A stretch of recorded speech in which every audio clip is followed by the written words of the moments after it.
Greetings. Let us talk about manual cleaning.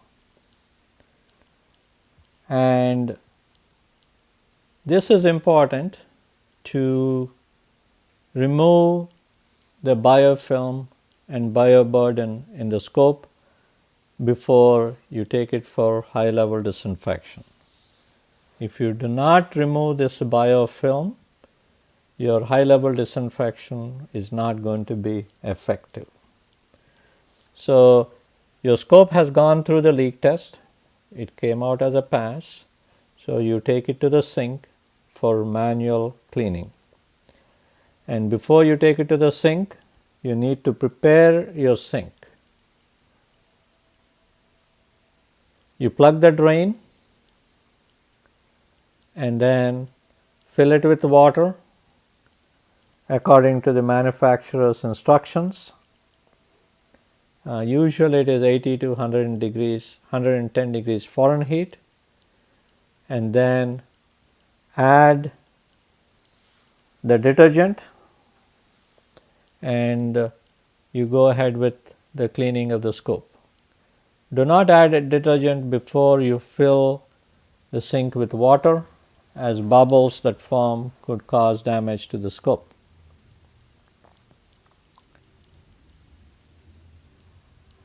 So once you have the sink ready, filled up with water and with the soap in there or the detergent in there, you make sure that the endoscope is completely immersed in the water throughout the cleaning process. You should keep it underwater throughout the cleaning process.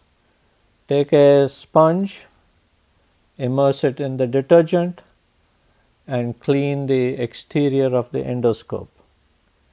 Start with the cleanest part, that is the control section, and then wipe it down to the dirtiest part of the scope, that's the insertion tube. So once you clean the exterior, the next step is to clean the valves and the channels. First, valves. You take a valve cleaning brush.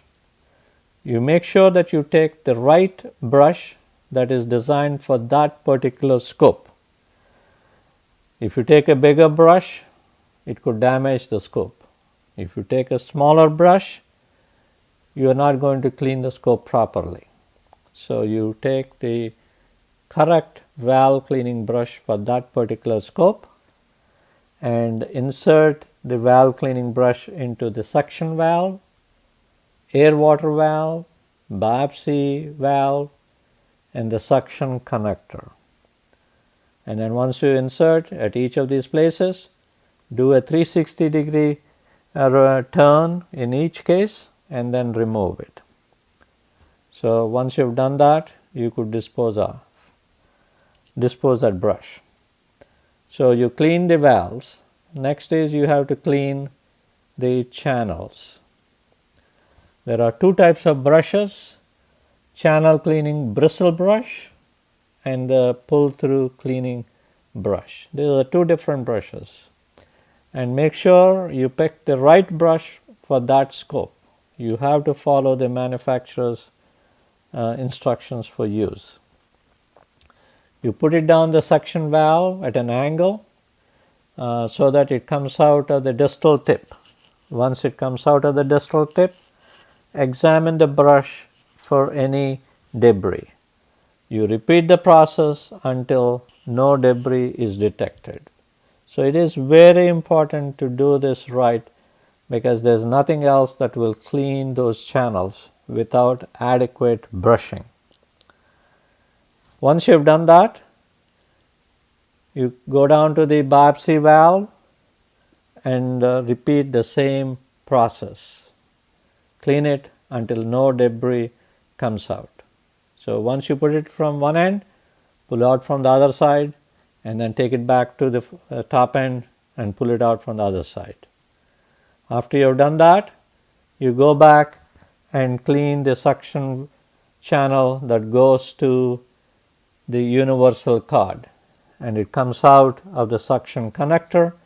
Check for any debris. and then repeat it until no debris is seen. So, by this you have cleaned the channels. Now you have to flush the channels. So, for flushing,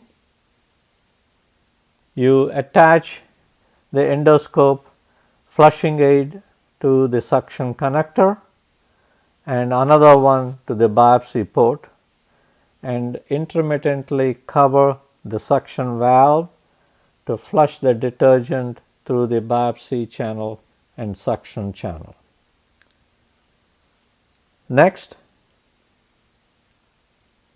you have to flush the remaining channels. So, you connect an adapter for the suction valve, air water valve, biopsy valve, and another adapter for the suction connector, air water connector, and the light guide port. So, once you connected those, attach a tubing to the adapter for suction connector and the light guide connector, and then flush a fresh batch of detergent through the air water channel. When you are cleaning a side viewing scope, you rotate the elevator dial up and down so that it cleans out better. Once you completed this, you disconnect the tubing but leave the adapter in place, and now you take the scope to the next sink for rinsing. And here, rinse the exterior of the scope with clean water, flush the scope channels with fresh water until debris and detergent have been completely removed. Everything should come out clean. Following this, you flush the scope channels with air, disconnect the tubings and adapter, dry the scope with a lint-free cloth, ensure that the cleaning was effective by doing a visual inspection or by using a magnification glass, and move the scope to a clean bin, and that will be transferred to the high level disinfection room for high level disinfection.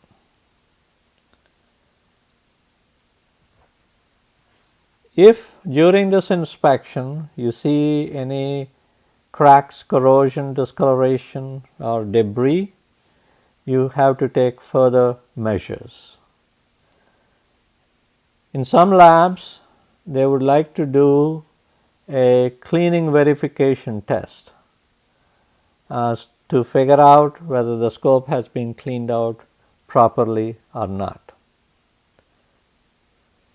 So, as you can see here, after the leak test, you do manual cleaning. In the manual cleaning, you clean the endoscope under water, outside, valves, channels, brushing, and then flushing with detergent, all the channels, and then with air, and then take it out, clean the channels and outside with clean water, then dry it, examine to make sure you did a good job and there is no debris left before you transfer the scope for high level disinfection. Thank you.